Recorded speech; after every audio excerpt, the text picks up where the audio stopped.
তোমাদের সকলকে জানাই নতুন বছরের শুভেচ্ছা এবং ভালোবাসা।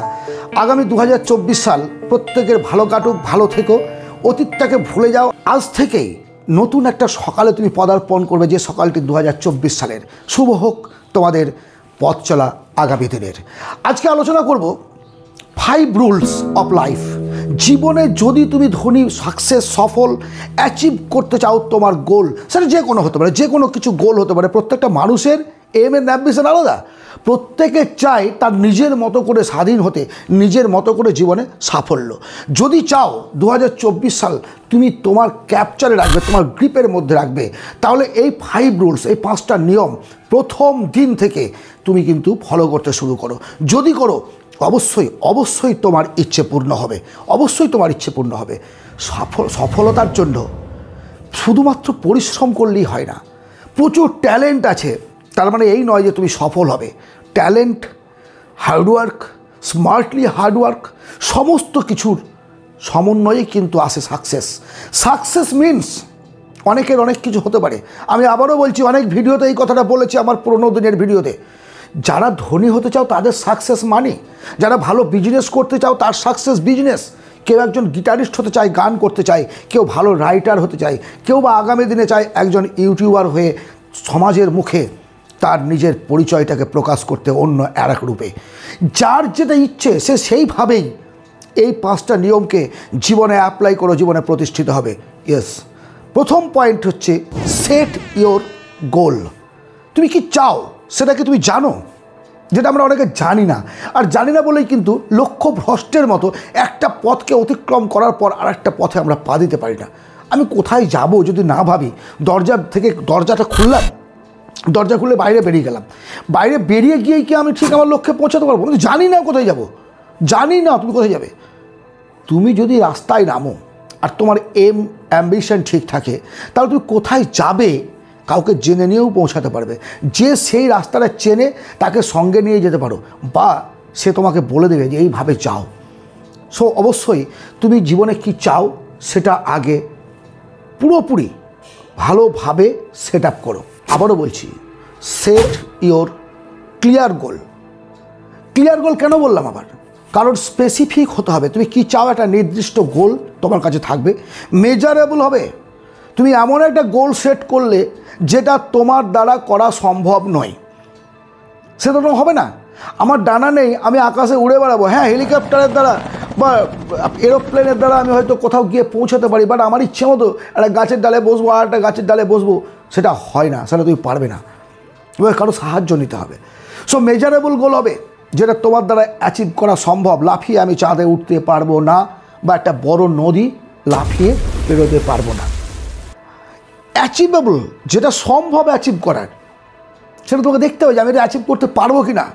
এবং একটা গোল সেট করার পর সুন্দর একটা টাইম সেট করো যে সেটা কত দিনের মধ্যে তুমি চাও। সেটা তোমাকে সেট করতে হবে। এটাই হচ্ছে স্মার্ট গোল বলা হয়। তুমি যখনই গোল সেট করলে, গোলের সঙ্গে টাইম সেট করে দিলে, এত দিনের মধ্যে আমার চাই, সেটা স্মার্ট গোল। এটা তোমাকে প্রথমেই কিন্তু করতে হবে। Second rules, priority your self care. দেখো, আমরা প্রত্যেকেই জীবনে চলি, এই যে শরীরটা আছে না, এই শরীর এবং মন যদি সুস্থ না থাকে তোমার লক্ষ্যে পৌঁছাবে ডেকে। তো তোমাকে, তোমার সেকেন্ড রুলস হচ্ছে, ইম্পর্টেন্ট রুল বললাম গোল সেট করা, তারপর দ্বিতীয় রুলসই হচ্ছে তোমাকে প্রায়োরিটিটা রাখতে হবে তোমার শরীরের প্রতি। এক্সারসাইজ করো, যেটা শরীরের পক্ষে উপযোগী তেমন ধরনের খাবার খাও, শ্বাস প্রশ্বাস সুন্দর থাকবে। যত রকমের নেশা তোমার আছে, বদ নেশা, সেগুলো ছাড়ো। নিজেকে সুস্থ রাখো। শরীর সুস্থ থাকলে মন ভালো থাকবে, মন ভালো থাকলে কাজে এনার্জি পাবে। দরকার সাফিসিয়েন্ট ঘুম। আমরা অনেকে রাত জেগে কাজ করতে পছন্দ করি, ভালো কথা, তাহলে দিনে ঘুমাও। তোমাকে মিনিমাম 6 থেকে 8 ঘন্টা ঘুমোতে হবে। যদি না ঘুমাও, ব্রেন সেলগুলো গঠন হবে না, ব্রেন রিচার্জ হবে না। রিচার্জ না হলে কাজের প্রতি মনোনিবেশ করতে পারবে না। সুতরাং আজ থেকে অবশ্যই নিজের শরীরের প্রতি যত্ন নেবে এবং সাফিসিয়েন্ট ঘুম যেন তোমার থাকে। Third rules, practice continuous learning. কেমন? বিভিন্ন ধরনের মোটিভেশন বই পড়ো। তুমি যে ফিল্ডে কাজ করতে চাও সেই ফিল্ডের উপযুক্ত বইগুলো তুমি পড়ো। তার সঙ্গে বিভিন্ন সেমিনার অ্যাটেন্ড করো। যারা তোমার ফিল্ডে সফল তাদের সঙ্গে যোগাযোগ রাখো, বিভিন্নভাবে তুমি তোমার লার্নিংটাকে বাড়াও, কারণ এই সময়টা হচ্ছে অত্যন্ত কম্পিটিশনের সময়। প্রত্যেকটা লাইনে অ্যাভেলেবল কম্পিটিশান। তুমি যদি কম্পিটিশানে টিকে থাকতে চাও তাহলে তোমাকে কিন্তু আপডেট করতে হবে। নিজেকে আপডেট করতে গেলে তোমাকে নতুন নতুন তথ্য শিখতে হবে। তুমি যদি বই কিনতে না পারো, গুগল থেকে পড়ো, এবং বিভিন্ন যারা অ্যাচিভ করেছে তাদের সঙ্গে যোগাযোগ রাখো, সম্বন্ধ রাখো, নিজের জ্ঞানটাকে বাড়াও। Fourth rules, develop strong relationship. জীবনের প্রতিটি ক্ষেত্রে সম্পর্কের একটা মূল্য আলাদা। তুমি জীবনে কিছু করতে চাইছো, জীবনে কিছু পেতে চাইছো, সেই পাওয়ার রাস্তায় তোমাকে হেল্প করবে কে? একটা রিলেশনশিপ। প্রথমেই তোমার পরিবারটাকে তোমাকে দেখতে হবে। আমি জানি বর্তমান সময়ে তোমার সঙ্গে মতের অমিল অনেকের আছে। অনেকে চায় যে তুমি তাদের মতো হও, তুমি চাও তোমার মতো তারা হোক। এখান থেকে তো একটা দ্বন্দ্ব সৃষ্টি হয়। তুমি কাউকে তোমার মতো করে নিতে পারবে না, তাকে তার মতো থাকতে দাও, তুমি তোমার মতো থাকো। কিন্তু একটা পরিবারের মধ্যে গুড রিলেশন রাখো। কেন?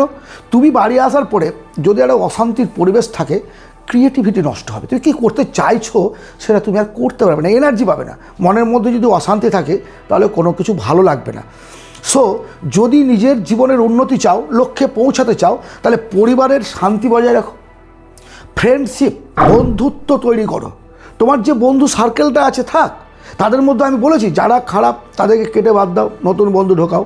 কিন্তু তার সঙ্গে সঙ্গে তোমার বিজনেস হোক, সার্ভিস হোক, বা নিজের ডেভেলপমেন্টের জন্য নেটওয়ার্ক বাড়াতে হবে। এই নেটওয়ার্ক বাড়ানোর জন্য সেম প্রফেশন বলে নয়, তুমি যেটা করছো সেই প্রফেশনের লোকের কাছ থেকে তুমি জ্ঞান নেবে, বাট তোমার নেটওয়ার্কটাকে বাড়াতে হবে বিভিন্ন প্রফেশনের মানুষের সঙ্গে। তুমি যে কোনো প্রফেশনের সঙ্গে থাকো, তোমাকে উকিলের সঙ্গে সম্পর্ক রাখতে হবে, ডাক্তারের সঙ্গে রাখতে হবে, পুলিশ অফিসারের সঙ্গে রাখতে হবে, ফার্মারের সঙ্গে রাখতে হবে, জার্নালিস্টের সঙ্গে রাখতে হবে, লেবার শ্রেণী যারা তাদের সঙ্গে সম্পর্ক থাকবে, বড় বিজনেসম্যানের সঙ্গে থাকবে। প্রত্যেকটা মানুষের সঙ্গে যেন তোমার সুসম্পর্ক থাকে, কারণ কে কখন তোমার বিপদে আসবে তুমি জানো না। প্রতিটা মানুষের জীবনে বিপদ আসে, আর কোন ডিপার্টমেন্ট থেকে কখন বিপদ আসবে সেটা কিন্তু তুমি জানো না। যদি সেই ফিল্ডের একজন দক্ষ মানুষ তোমার বন্ধু হয় তাহলে তুমি অতি সহজে সেই বিপদ থেকে উদ্ধার পেতে পারবে। ফ্রেন্ডশিপ বাড়াও, রিলেশনশিপ বাড়াও এবং নেটওয়ার্ক বাড়াও বিভিন্ন পেশার মানুষের সঙ্গে। সর্বোপরি পরিবারের শান্তি বজায় রাখো। লাস্ট এবং 5 number point, take action and persistent. কেন বললাম কথাটা? আমরা যা কিছু চাই, দেখো, যে মানুষ স্নান করে সেই মানুষের মধ্যেই নতুন চিন্তা আসে। নতুন চিন্তা থেকেই সৃষ্টি হয় নতুন কোনো স্বপ্ন, নতুন কোনো বাস্তবতা। দেখো, অ্যামাজন, ফ্লিপকার্ট, রেস্টুরেন্ট, যেগুলো আমরা আগে রেস্টুরেন্টে বসে খেয়েছি, কিন্তু আজকে কী হচ্ছে, জোম্যাটো আসার পরে বাড়িতে খাবার চলে আসছে, ওলা উবের আসলো।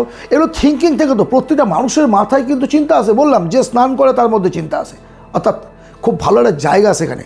এবার যারা সফল হয় তারা কী করে, বাথরুম থেকে বেরোলো, গা হাত পা পরিষ্কার করে নিয়ে তার ড্রিমটাকে নষ্ট করলো না, খাতায় লিখলো, ড্রিমটার ওপরে কাজ করলো বলেই কিন্তু অ্যাচিভ করেছে। সো তুমি যদি তোমার এই স্বপ্নটাকে স্বপ্নের মধ্যেই রেখে দাও, অ্যাকশান না নাও, তাহলে কিন্তু জীবনে এগিয়ে যেতে পারবে না। সো ডু ইট নাও, এখনই করো, এখনই অ্যাকশান নাও। আর কি, তুমি আজকেই কাজ শুরু করে দিলে কালকে থেকে তোমার কাছে প্রচুর টাকা আসতে শুরু করবে। তোমার যত টাকায় থাক না কেন, বড় একটা শোরুম খুলে যদি তুমি বিজনেস করতে বসো, যেদিন তুমি শোরুম খুলবে তারপরের দিনই লাখ টাকা ক্যাশ হবে না। তার জন্য ধৈর্য চাই, পারসিস্টেন্ট থাকতে হবে, লাগাতার সেই ফোকাসের দিকে তোমাকে এগিয়ে যেতে হবে। ছোট ছোট গোল তোমাকে সেট করে সেই গোলেরটাকে অ্যাচিভ করতে হবে। সেই গোলটাকে অ্যাচিভ করার পর সেকেন্ড পর থার্ড ফোর্থ করতে করতে তুমি তোমার লক্ষ্যে পৌঁছাবে। ইয়েস, পারসিস্টেন্ট থাকো, গোলটাকে সুন্দরভাবে সেট করো। এরকম বৃহত্তর একটা গোল সেট করে নিয়ে তুমি আর গিলতে পারছো না, বস, লাইফ তোমার, সাফল্য তোমার, জয় তোমার, পরাজয় তোমার। ভাবনা তোমাকেই ভাবতে হবে, পরিশ্রম তোমাকেই করতে হবে। নতুন বছর ভালো কাটুক এই কামনা রাখি। যদি ভালো লাগে একটা লাইক, সাবস্ক্রাইব করো, শেয়ার করো বন্ধু বান্ধবদের মধ্যে। আগামী দিনে আমি চেষ্টা করব এইভাবে স্কিল ওরিয়েন্টেড কীভাবে নিজেদের মধ্যে ডেভেলপ করবে, বিভিন্ন মনীষীর বই, তাদের লেখা বই থেকে তাদের জিস্ট বা তাদের ব্যক্তিগত জীবন নিয়ে তোমাদের সামনে উপস্থিত হওয়ার। ভালো থাকবে, আনন্দে থাকবে।